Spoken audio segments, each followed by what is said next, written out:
Yeah, we're good, right? We're good. Are we? Look. All I'm saying is, I'm letting the world know right now, Dave. You barely beat me in NFL Street. Come You on, bum ass bro. Come motherfucker. on, bro. We're not gonna talk about that 20. What was it? 36-12. Look, I don't know what you think you saw, Uh, but let it be known. no, it's 40 because I only needed like 2 points, but I scored a touchdown. Okay, but let the world know that I'm king of NFL Street. Any Wow, college no, football I game, just I just proved you wrong. I fucking beat you twice. college football, and ESPN football, any of those games, I'm that dog. You're not that dog. I I'm want you to sorry. start it off with the tell them that. Tell him what. You're not a dog in NFL Street. That's fucked up. It's That's fucking the truth. that's fucked up. That's fucked up. Yeah. Welcome back. Welcome back. Welcome back. Ooh, what is up, everybody? Welcome back to the Nothing Less podcast. I am. Hold on. Hold on. What? Say Oh, it, come kinda. You on. gotta say it again, bro. What is up, everybody? Welcome back to the Nothing Less podcast. I am your co-host Dave. This my wait, they're seeing it left to right, right? Yeah. So yeah. So my dude to my left is I just messed that up. That was so messed up. Now, but if you're watching this on video, the guy to your left needs no introduction. My co-host Alexis. What is up, Mel? Well, I'm good. I'm good. How I'm about good. yourself? Nah, but yeah, we just wanted to jump into these games. This is part two. If we saw the previous one or heard the previous one, we talked about Saturday's games and Super Wildcard weekend, and it's the mega superpowers. That's how we said it. And so this is part two. This is Sunday's games, and let's jump right into it. Before anything, if they didn't see it, look it up on our YouTube channel. Nothing less. I should say Nothing Less channel. We've been posting pretty much every day. We've been posting pretty frequently. Watch part one. Part one was a pretty good in-depth analysis of all the Saturday games, like Dave just mentioned, and how stacked these games are. But I think we're gonna get a pretty solid amount of like competition on Sunday as well. But yeah, like, subscribe, and share on YouTube. Also follow us on like our page, the Nothing Less page on Facebook. Also just and everything that's for podcasts, follow us there too. We appreciate if you can do that as well. But Dave, what's the first game we're gonna? So the first game, I want to jump right into it. The Baltimore Ravens versus the Tennessee Titans. We're going. This is gonna be a hard fought game. It's gonna be in Tennessee. I'm sure they're allowing fans, right? They're getting looser with they're getting a little more lenient with fans being in stadiums now. So yeah, they're gonna have a pretty good crowd. Nothing too major. But yeah, we're gonna see a rematch of the divisional round last year, where Lamar Jackson actually, he got exposed. So a lot of people said he got exposed. But the last couple weeks that we saw from the Ravens, we saw a completely different team. I think they're just getting ahead of steam. I think their 17th ranked offense doesn't give them any justice. I think they've really improved, and the Tennessee Titans, their defense has really been depleting as of late. So I think we're gonna see a crazy offensive game, or at least that's what I think.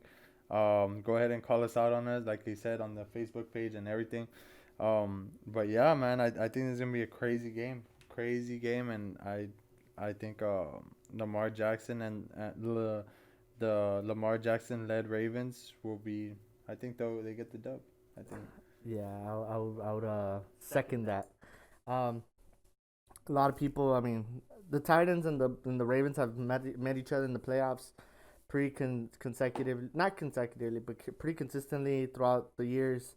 I mean, I think it was the 2000 playoffs when Ray Lewis got the pick from Eddie George, ran into the house, and that was also the Steve McNair led Titans, like we mentioned with what's his name? Eddie George. Eddie George, yeah. Yeah, and then they met the year after that.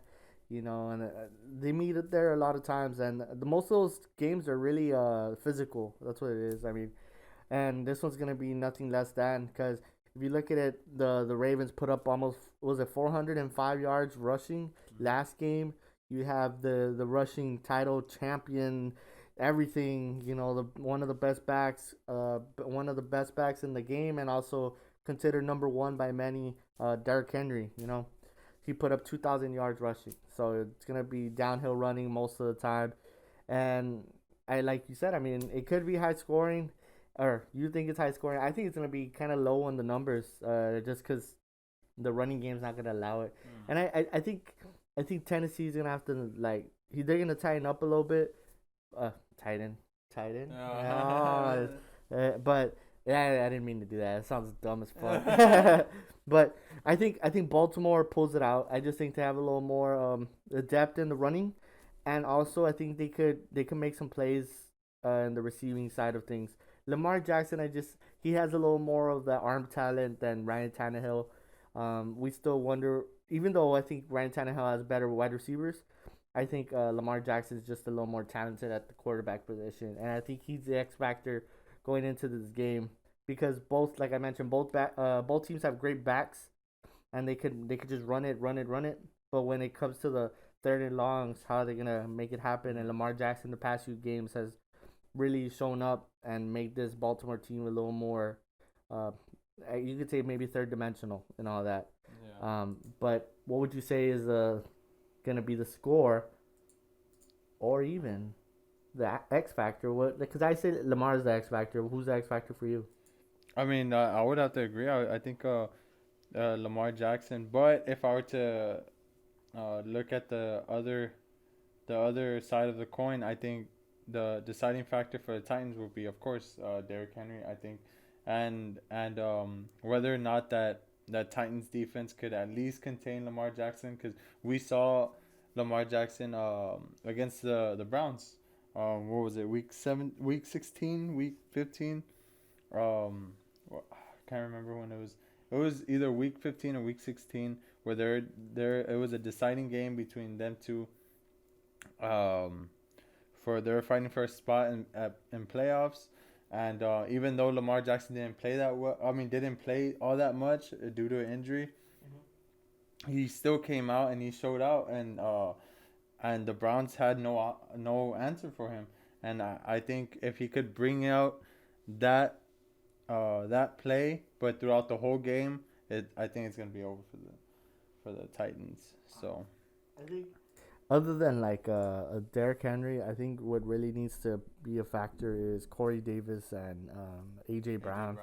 You see the athleticism and just the monstrosity that they are. Pause, but you don't really see them at a consistent rate, and that's kind of why Tennessee, to me, even at the start of the year, they weren't as serious to me, because they have those moments of just sticking too much to the run, even yeah, though that's not a bad thing, because if you're getting consistent yards, just and constant just first downs, then why wouldn't you just keep running it? But it just makes you one dimensional. And as we all know, Ryan Tannehill, even though last year they made a big run to the AFC Championship game, one key thing throughout the whole process was the fact of Ryan Tannehill's, well, what would you say, like eliteness as a quarterback, because he's just what he is. He's just a game manager, and he just gives the ball to Derrick Henry. But when you need him, sometimes he comes through, but not all the time.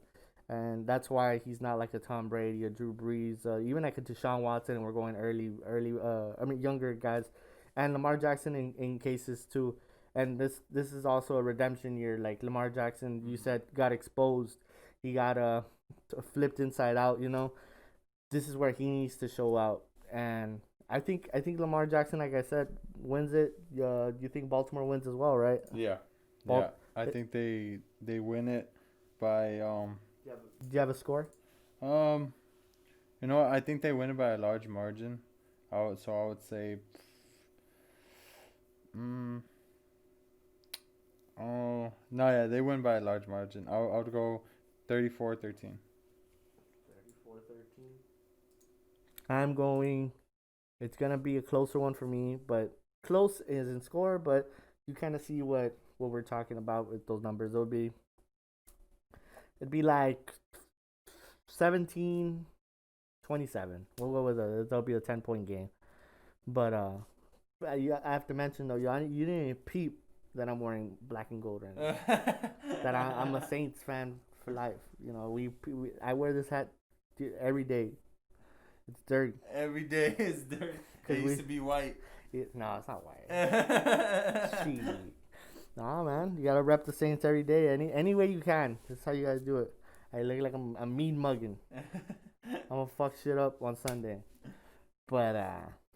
What's the next game? We got we're talking. Perfect segue. What's perfect segue to our next game. This game will be shown on on Fox. This game will be shown on Fox at 3 p.m. There it is, the Bears at the Saints. Yeah, let them know where it's also aired on Nickelodeon. Oh, exactly. Yeah, we're this is the first time the NFL is doing this. It's gonna be aired on Nickelodeon. It's gonna be animated. I know me and Lex were talking about it off air, and I just wanted I want to get your thoughts. I know you're visibly for the people that are watching this on YouTube, you're visibly disappointed, but go ahead and speak your mind. Look, bro, we got a bunch of dogs on the Saints squad. Okay. The fuck does people when they tune in on Nickelodeon and they see the rated G on the TVG on the side, they're not gonna be ready when CJ Gardner-Johnson's calling people fucking bitch ass, whatever, you know, all that. CJ Gardner-Johnson is an animal, and then when you see Marshawn Lattimore giving attitude to the refs, he's like, man, fuck you, refs. Like, yeah, y'all are not gonna want us back, but it's gonna be a standing, like it's gonna be a standout moment, cause we're gonna beat the Bears. I'm here saying it obviously because I'm a Saints fan. I have to say that, but I know we are. I just think we're visibly better in most of the. You talk about front four. I think we're better. And we're talking about offensively and defensively. Cornerbacks. I think we've been improving throughout the weeks. Marshawn Lattimore, Janoris Jenkins, C.J. Gardner-Johnson. Talk about dogs all around, and you got Williams, and you got Malcolm Jenkins in the back end controlling the fort. We have one of the best defenses in the league. What does the stats say that we are? If I would ask you that. Yes, you're actually ranked number fourth in defense and fifth on offense. So I would say the cards are there for you to win. Do you believe this could be a trap game? Trap game? No, I wouldn't say not trap game, but just like a deceiving game, due to stats. Yeah, I mean, you look at a 9-17, and you're just 8. Oh, even worse. Even worse. You look at a team like that, and you were quick to pull the trigger because the Saints are what, 13-3? No, 12-4. They're 12-4. Even it's still around the same. Yeah, like the last game. You think it's gonna be a blowout? But the Bears, to me, it's just a defense that is scary because I'm sure they're gonna get Akeem Hicks back, but I'm not sure if I'm not for sure on that. But if they get Akeem Hicks, then the pressure down the middle is gonna cause Drew Brees a lot of just fits. And the last game they played, they went to overtime, so I know what they can do. And shout out to Kike, obviously, and my friend Danny. Bears fans, they understand, how close that game was. And when they didn't win, the Saints were. I was on the phone calling them, and no one wanted to answer. And I'm sure that's what's gonna happen this Sunday. But it's a deceiving game to a lot of people. But if you know, you know that they have a lot of all pros and Pro Bowlers on that defense and offense with Allen Robinson. And they have a sneaky good young wide receiver core if Mitch Trubisky knows how to use them. Mm-hmm. They have Jimmy Graham, right? Yeah. They have Jimmy Graham, former Saint, and Jimmy Graham's been stepping it up in the red zone. That's what he's used. That's what he's supposed to be used for. But for some reason in Green Bay he wasn't used like that, and I even think in Seattle. But he's been getting a lot more targets in Chicago. But Dave, what do you think is gonna happen for the Bears, offensively? what are they supposed to do to attack this top five Saints defense? Not biased. Stats say that.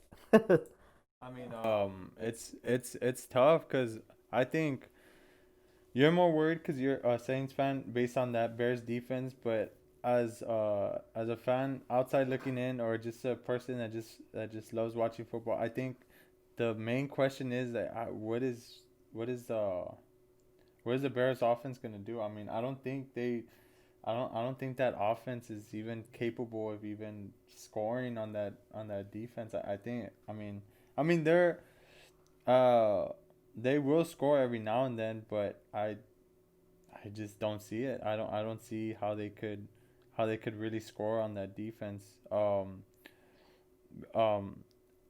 and it's gonna be based on whether how far can that defense keep them in the game, you know.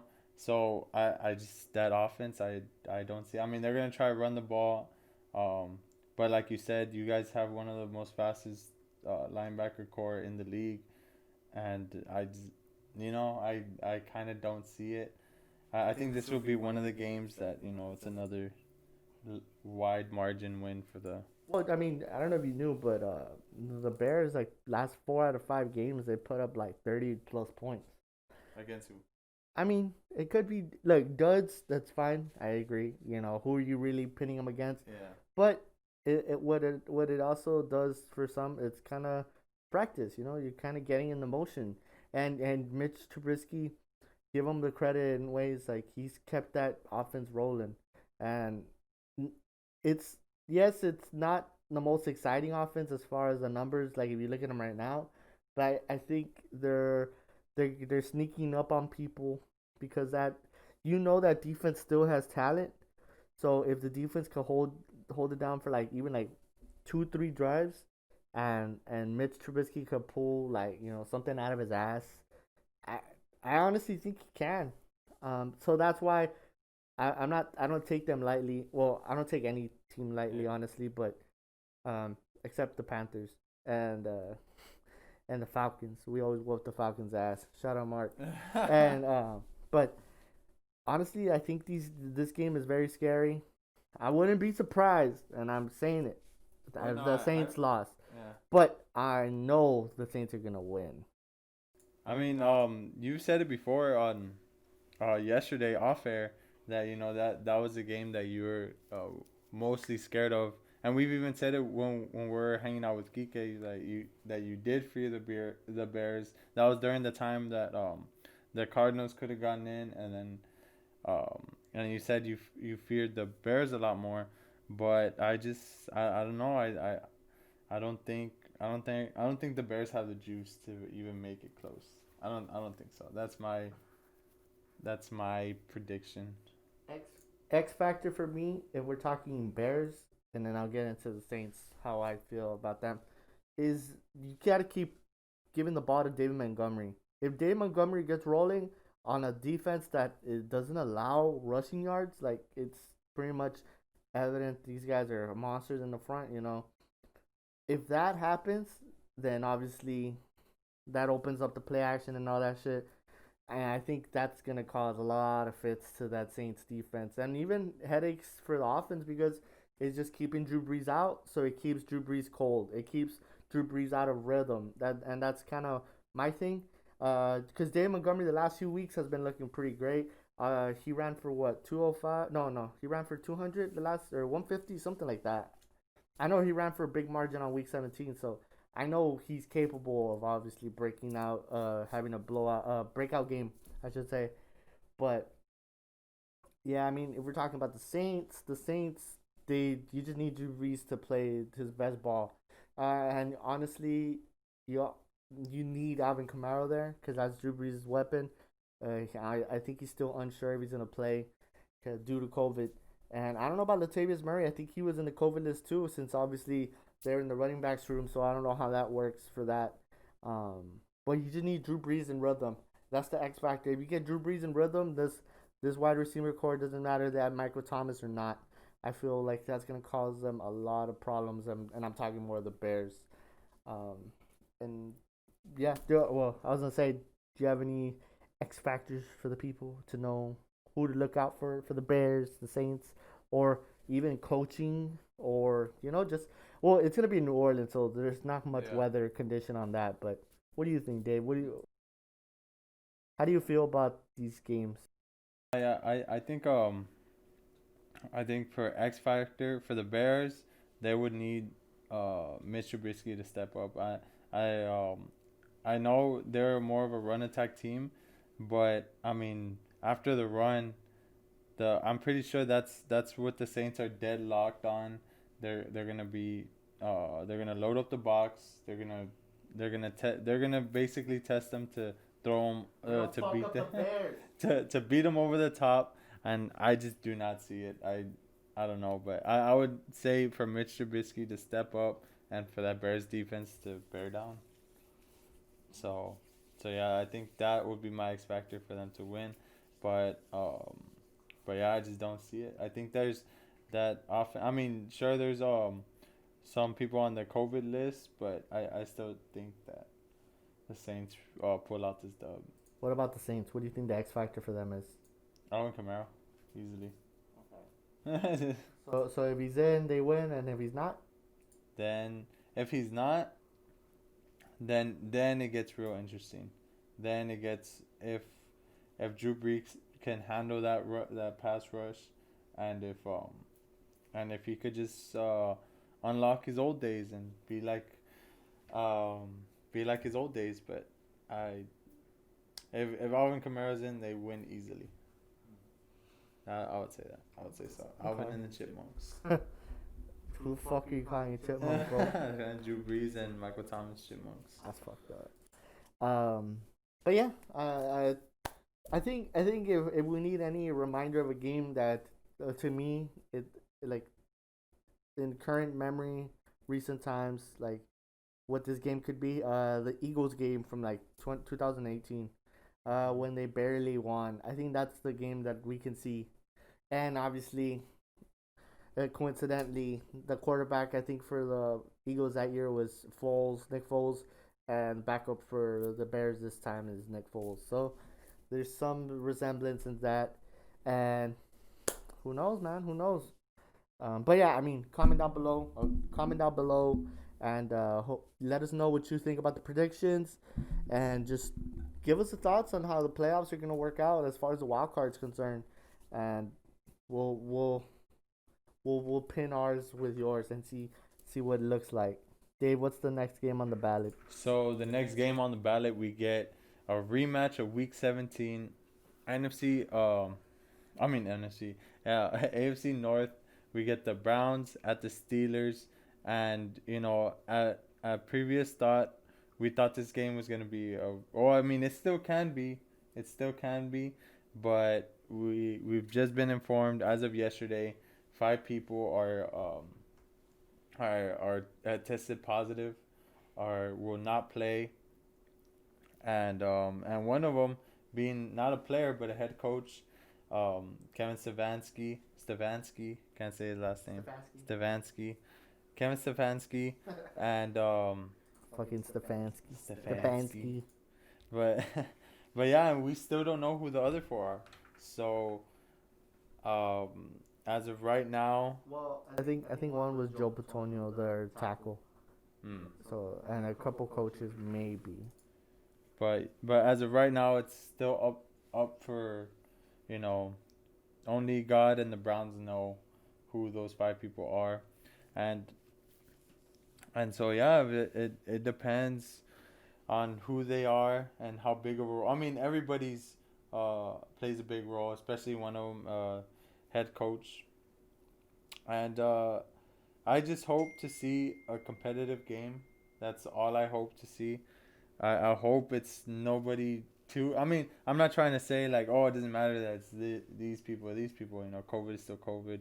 May God be with them. But, yeah, I mean, hopefully it's not a big rolled guy such as a Baker or the People's Champ or Nick Chubb. You think Joe Patonio's not a big guy? I mean, yeah, he's a big, but still, that's all speculation. The only one that's confirmed as of now is Kevin Stefanski. Yeah,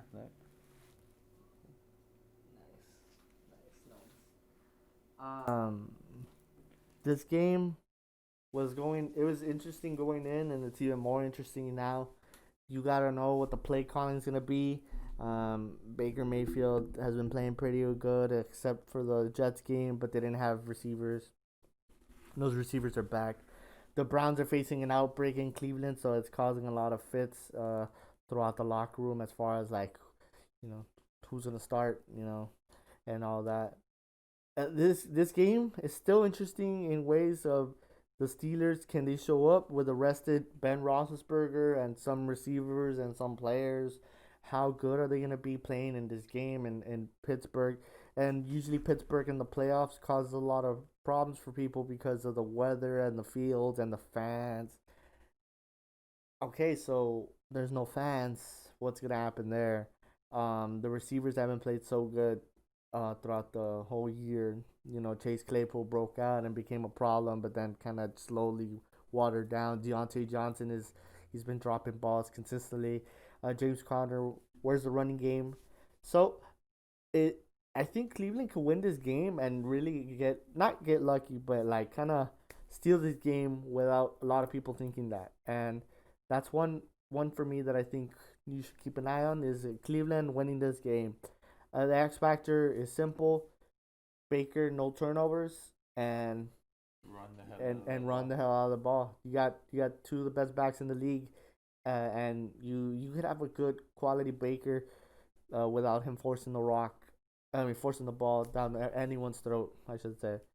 But for the Steelers, it's kind of just you gotta be consistent both sides. As far as the running the ball and passing the ball. Can you get production from either? Because if not, then this game becomes either a blowout or it's gonna be a close game going into the fourth. And I think these Cleveland Browns could really pull a rabbit out of the hat when they need to. Jarvis Landry's been playing pretty good. Rashard Higgins has been playing good. Austin Hooper's been playing good. David Njoku's been playing good. They have weapons. Can they get them going? That's gonna be one for Sunday. Dave, what do you think is gonna happen in this game without Stefanski as a coach? Do you think the play calling gets shuffled up, or do you think they know what they need to do in this type of situation? I think in this news report, Kevin Stefanski himself was was downplaying his role, but I mean that's a huge role, and I think they already have a blueprint on how to beat them. They beat them week 17, and I'm sure Big Ben wasn't there, but they have a blueprint and they have the weapons, so I think they could go in there and beat them. I I I I'm a strong believer that they can. Um, and the only thing I'm thinking about is how Cleveland's gonna be after they win. I mean they haven't been to the playoffs in 20 plus years. I think it was 17. I'm sorry, 17 plus years, and then imagine getting a dub, a playoff dub after that. That I Cleveland's gonna be up in flames after that happens. So, but I think they can. I think they could beat the Pittsburgh Steelers, even though the Pittsburgh Steelers have the third ranked defense in the whole entire NFL. I think they could really slash that defense with that running attack game. Yeah, I feel you on that. I think Joe Hayden was on the COVID list if I'm not mistaken, so I'm not sure about that. Like the defense is top notch. You got T.J. Watt, Cameron Hayward. I know they had lost Bud Dupree for the year, but I think the one that's been filling in, I honestly top of the head I can't remember. He's been doing a good job. This defense is great. That's why I kind of don't worry about it too much. It's kind of like how the Bears, they depend a lot on the offense in cases, and that's where it kind of lands on that. I think the Browns win 35-20-21. I think it's gonna be a two possession game, and I think Baker Mayfield gets the first dub. I think another key thing to all this is with them barely getting into the playoffs since 2002. Um, is the spotlight gonna be too big? Even though Baker Mayfield is a big he's a spotlight guy, is it gonna be too big for the Browns in total? So that's one to look out. The Pittsburgh Steelers have been here before, been there, done that. They're usually in the playoffs every year. they have as many championships as most teams, have appearances in the playoffs. So that's one. And yeah, I mean, Baker Mayfield, X Factor, Big Ben, X Factor. I would say that's most Okay, cases. so Well, these are the COVID players that I think they just released it right now. You're right on Joe Paterno, um, Khalidero Hodge, Nick Harris, and Oliver Vernon. Olivier. Olivier. He's good. See, that's a big loss right there, because Olivier was playing pretty good aside Myles Garrett. He's a pass rusher, and Hodge. I think Hodge is a backer, and Nick Harris. I'm not too sure, but those are two, like, if I from Olivier and Joe Bitonio, those are two big losses. Joe Bitonio is a part of the offensive line, and Olivier Vernon helps the pass rush. So you'll be seeing a lot of double teams going Myles Garrett's way, because Olivier Vernon was putting in that work. Uh, but Yeah. what's your score for the game, Dave? I think the Browns edge it all. It's gonna be a close game. I think that's one of the closer games.